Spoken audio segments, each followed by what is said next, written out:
Bismillahirrahmanirrahim. Assalamualaikum warahmatullahi wabarakatuh. Perkenalkan, nama saya Siti Aisyah Andini, Stambuk C201-20038, kelas Manajemen A, Prodi S1 Manajemen, Fakultas Ekonomi dan Bisnis, Universitas Tadulako. Adapun tujuan saya membuat video ini untuk memenuhi tugas mata kuliah Manajemen Syariah dari Bapak Dr. Haji Syamsul Bahri Dayangparani, SEMM. Adapun judul dari video saya kali ini yaitu Kepemimpinan dan Pengambilan Keputusan dalam Islam. Baik, langsung saja mari kita simak video berikut ini. Baik, dalam video kali ini saya akan menjelaskan 6 indikator. Indikator pertama yaitu teori kepemimpinan. Yang kedua, karakteristik kepemimpinan ideal yang sesuai dengan Al-Quran dan hadis. Yang ketiga, definisi pengambilan keputusan. Yang keempat, prinsip pengambilan keputusan. Yang kelima, langkah-langkah dalam pengambilan keputusan. Dan yang terakhir, peran pemimpin dalam pengambilan keputusan yang sesuai dengan Al-Quran dan hadis. Teori kepemimpinan.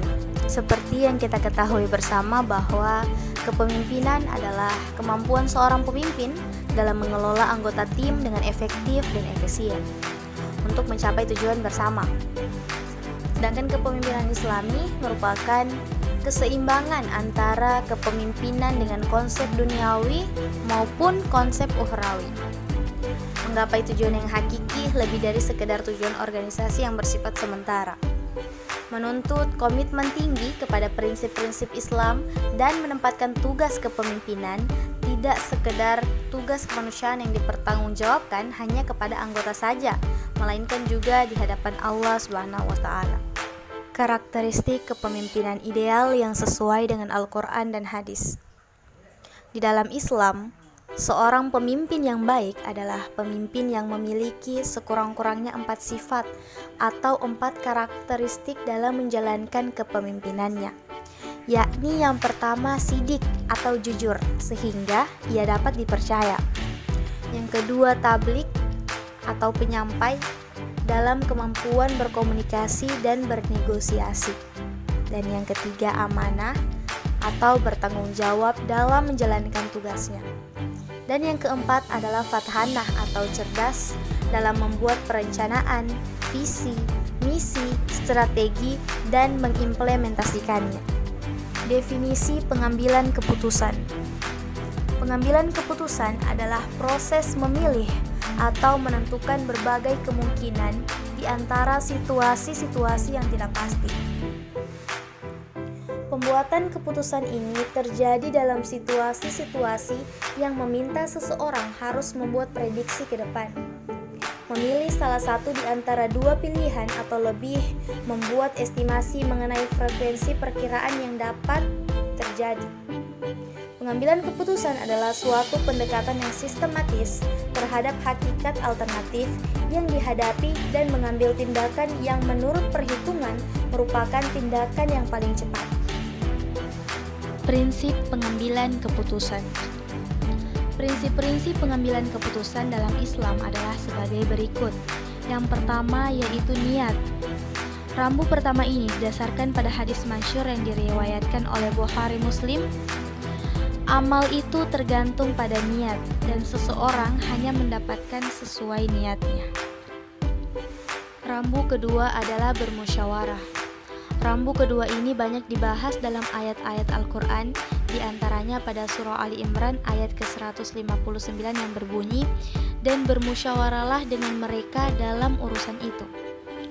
Rambu ketiga adalah adil. Rambu ketiga ini ditunjukkan pada output keputusan yang diambil. Dijelaskan dalam Quran surah Al-Ma'idah ayat ke-8 dengan tegas mengatakan, berlaku adillah, karena perbuatan adil itu lebih dekat dengan takwa. Rambu yang terakhir yaitu bertanggung jawab. Hadis riwayat Bukhari Muslim mengatakan, kalian adalah pemimpin dan kalian akan dimintai pertanggungjawaban atas kepemimpinan kalian. Langkah-langkah pengambilan keputusan. Yang pertama, identifikasi permasalahan yang dihadapi. Yang kedua, pengumpulan data. Yang ketiga, analisis data. Yang keempat, analisis berbagai alternatif. Yang kelima, pemilihan alternatif. Yang keenam, implementasi atau pelaksanaan. Dan yang terakhir, evaluasi atau penilaian. Peran pemimpin dalam pengambilan keputusan sesuai dengan Al-Quran dan hadis. Yang pertama, tidak mengambil orang kafir atau orang yang tidak beriman sebagai pemimpin bagi orang-orang muslim, karena bagaimanapun akan mempengaruhi kualitas keberagaman rakyat yang dipimpinnya. Sebagaimana firman Allah dalam Al-Quran surat An-Nisa ayat 144. Yang kedua, tidak mengangkat pemimpin dari orang-orang yang mempermainkan agama Islam, sebagaimana firman Allah dalam Al-Quran surah Al-Maidah ayat ke-57. Yang ketiga, pemimpin harus mempunyai keahlian di bidangnya. Pemberian tugas atau wewenang kepada yang tidak berkompeten akan mengakibatkan rusaknya pekerjaan, bahkan organisasi yang menaunginya. Sebagaimana sabda Rasulullah SAW, apabila suatu urusan diserahkan kepada yang bukan ahlinya, maka tunggulah masa kehancurannya. Hadis riwayat Bukhari dan Muslim. Yang keempat, pemimpin harus bisa diterima, mencintai dan dicintai umatnya, mendoakan dan didoakan oleh umatnya, sebagaimana sabda Rasulullah SAW, sebaik-baiknya pemimpin adalah mereka yang kamu cintai dan mencintai kamu. Kamu berdoa untuk mereka dan mereka berdoa untuk kamu. Seburuk-buruk pemimpin adalah mereka yang kamu benci dan mereka yang membenci kamu. Kamu melaknati mereka dan mereka melaknati kamu. Hadis riwayat Muslim. Yang kelima, pemimpin harus mengutamakan, membela dan mendahulukan kepentingan umat, menegakkan keadilan, melaksanakan syariat, berjuang menghilangkan segala bentuk kemunkaran, kekufuran, kekacauan dan fitnah, sebagaimana firman Allah dalam Al-Quran surah Al-Maidah ayat ke-8.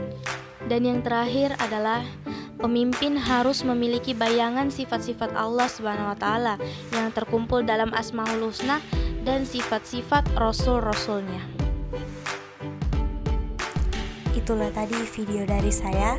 Saya ucapkan terima kasih. Wassalamualaikum warahmatullahi wabarakatuh.